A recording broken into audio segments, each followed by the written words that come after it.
The Night Monster of Condana. Chapter 1. The Village of Fear. 100 years ago, deep in the mountains, there was a village named Condana. It was a dreadful place, known for its eerie silence and the terrifying secret it held.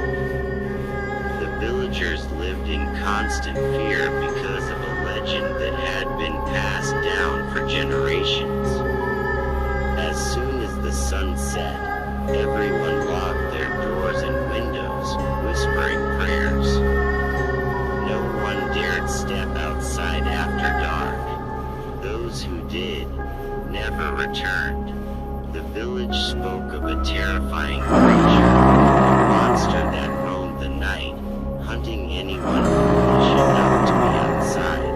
They called it the Night Monster, but there was one man who never seemed afraid. Albert Camus Stiff, an old man with a long white beard and deep, wise eyes, lived in a small wooden house on the edge of the village.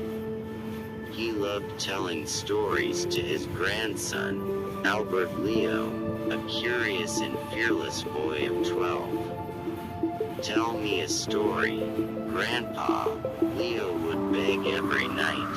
Albert Camus Stiff would sit by the fireplace, puff on his old pipe, and begin his tales. His stories were always about the night monster, how it lurked in the darkness, waiting, watching, how it had sharp claws, glowing red eyes, and a mouth full of jagged teeth. But why does the monster come out only at night? Leo asked one evening. His grandfather smiled, his eyes twinkling in the firelight. Because the night is its home. It was cursed to walk the darkness forever. Leo shivered but loved the stories. However, he didn't know one thing.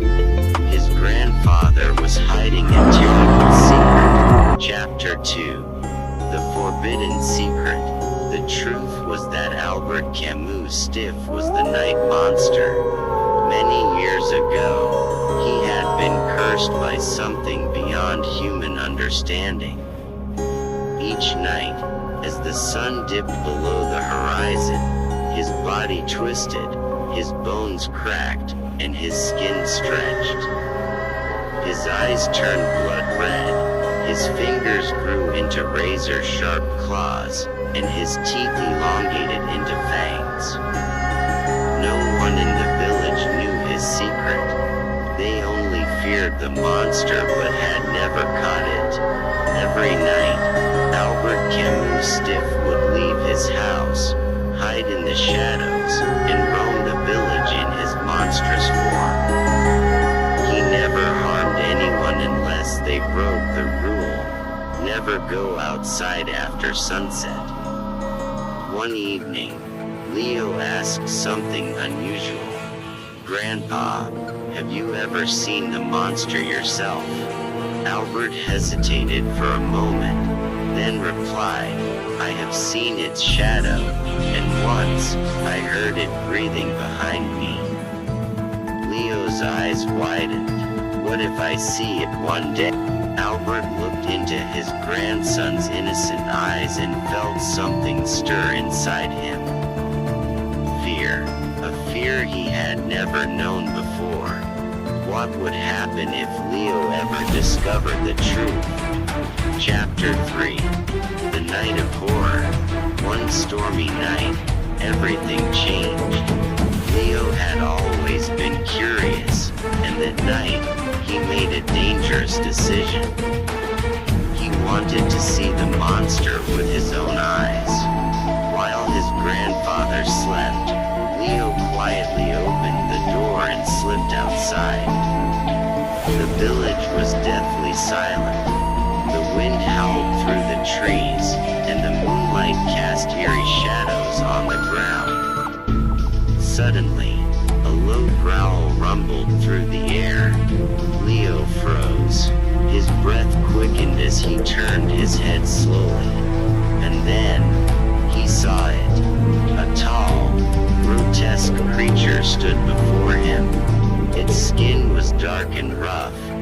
eyes burned like fire, and its sharp teeth gleamed in the moonlight. It was the night monster. Leo's heart pounded. He wanted to run, but his legs wouldn't move. The monster took a step forward, then another, and another. Leo opened his mouth to scream. "Leo!" A voice roared. The monster stopped. Leo turned and saw his grandfather running toward him. "Grandpa!" The monster. "It's right there." Albert Camus' Steve's face turned pale. The moment he had feared all his life had come. Chapter 4. The Truth Revealed. The monster let out a deep, guttural growl and lunged at Leo. But just before it could reach him, Albert Camus stiff-stepped in front of his grandson. The creature hesitated. Leo watched in shock as his grandfather looked directly into the monster's eyes. And then, to his horror, the creature began to change. Its claws shrank, its monstrous face twisted and shifted. Its dark, leathery skin softened into human flesh. Leo gasped. The monster was his grandfather. Albert Camus stiff stood before him, breathing heavily, his face full of pain and sadness. Leo fell to the ground, unable to process what he had just seen. "Grandpa, you..." Albert looked at him with teary eyes. "Yes, my child, I am the monster." Leo felt his blood run cold. The man who had raised him, loved him, and told him stories every night, was the same creature the village feared. Chapter 5. The Final Choice. Albert knelt before Leo, his voice trembling. "I never wanted you to find out this way." Leo's mind raced. Should he run? Should he scream for help? But then he looked into his grandfather's eyes. They were not the eyes of a monster. They were the same kind, loving eyes that had watched over him all his life. Leo swallowed hard. "Why? Why are you the monster?" Albert sighed. "A long time ago, I was cursed. Every night, I transform. That's why I always warned you to stay inside." Leo's hands trembled. "Have you ever hurt anyone?" Albert shook his head. "Never. I only scare those who break the rule. But if anyone ever found out, they would kill me." Leo looked at his grandfather for a long moment. He had every reason to be afraid. But deep inside, he knew one thing. His grandfather would never hurt him. Leo took a deep breath and whispered, "I won't tell anyone." Albert's eyes widened. "You believe me?" Leo nodded. "You're my grandpa, no matter what." Tears filled Albert's eyes. For the first time in 100 years, he felt hope. Chapter 6. A New Legend. From that night on, Leo kept his grandfather's secret. He never spoke about what he saw, never told anyone what he knew. But something changed in the village. The monster stopped appearing. The people began to relax.